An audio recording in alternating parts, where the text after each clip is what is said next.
page culture d'Europe 1 Matin, le club culture d'Europe 1 Matin, Nicolas Caro, le livre du jour. Vous nous parlez ce matin de la Joconde. Si j'en crois la couverture du roman, montrez-le-nous. Celui-ci s'appelle L'Avenir. Oui, le roman de Stéphane Haudeguy. Au Seuil, ça commence par un enfant qui s'ennuie au Louvre. Ça arrive, il préfère regarder par la fenêtre parce que la peinture des adultes est triste. C'est pas faux.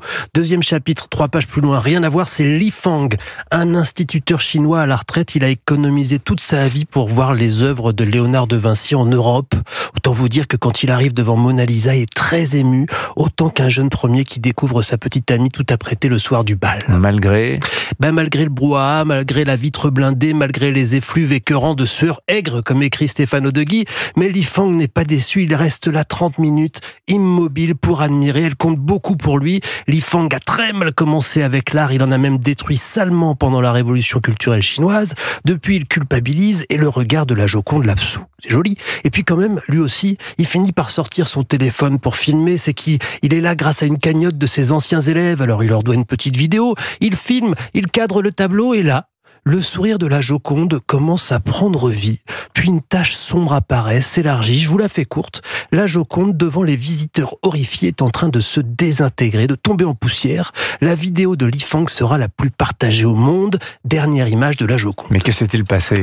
On ne sait pas, mais tout y passe. Terrorisme, tourisme mondialisé qui a apporté des bactéries tueuses de peinture, un crime masculiniste même, mais la vérité, c'est qu'on n'en sait rien du tout. Et le conservateur Saverio Besagirato n'en sait rien non plus. Le problème, c'est que ça ne s'arrête pas là. D'autres œuvres suivent, toutes célèbres, elles disparaissent comme ça. Alors pourquoi ? Ça d'accord ? Mais ensuite, et alors, qu'est-ce que ça change et comment faire ? Vous lirez. C'est entraînant, très très malin, très très intelligent, très érudit, excellent. L'art se retire en quelque sorte. Exactement, ça aurait pu être le titre. L'art figuratif. Bah non, c'est L'Avenir, le titre, et c'est signé Stéphane Haudeguy, très intéressant comme thème de roman. Merci beaucoup Nicolas Caro. Tiens, à propos d'art, Olivier Benkemoun, un musée immersif pour les rêveurs et les réseaux sociaux. Et c'est à côté de la Joconde, c'est dans le carrousel du Louvre. Ça s'appelle House of Dreamers, la maison des rêveurs, musée dont les visiteurs sont les œuvres d'art. Tout est fait pour se prendre en photo et partager, évidemment. Musée un peu de l'ego trip. Musée où l'on vient se mettre en scène dans une vingtaine de pièces et d'installations imaginées par 2 artistes italiennes. Beaucoup de roses, beaucoup d'écrans vidéo qui servent de décor, d'objets amusants.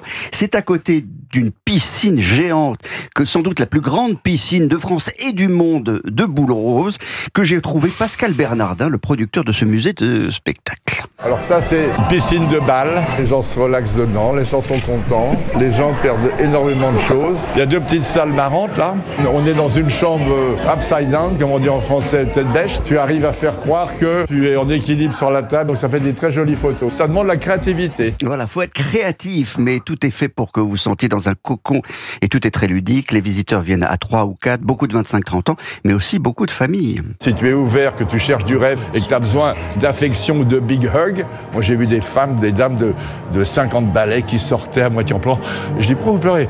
C'était si réconfortant. Et dans un monde où il y a que des haters, que des haineux partout qui disent des mauvais messages, c'est un feel good, tu vois. Exposition, c'est plus une expérience qu'une exposition. En tout cas, le mec te tutoie, très clair. clairement. Pascal.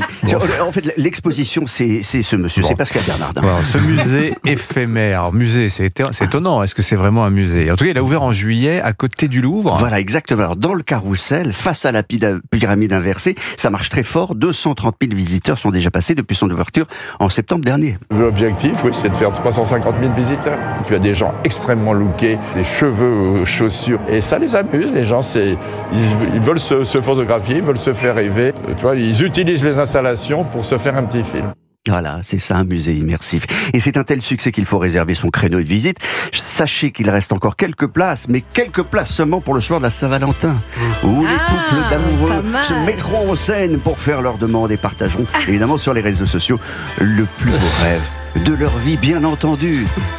Dans la piscine à balles. House of Dreamers. Voilà. Et là, vous perdez la bague au fond de la piscine parce qu'il a l'air de dire que c'est ce qui arrive souvent. Ils vident souvent, donc ils trouvent les portables, les boucles d'oreilles, etc.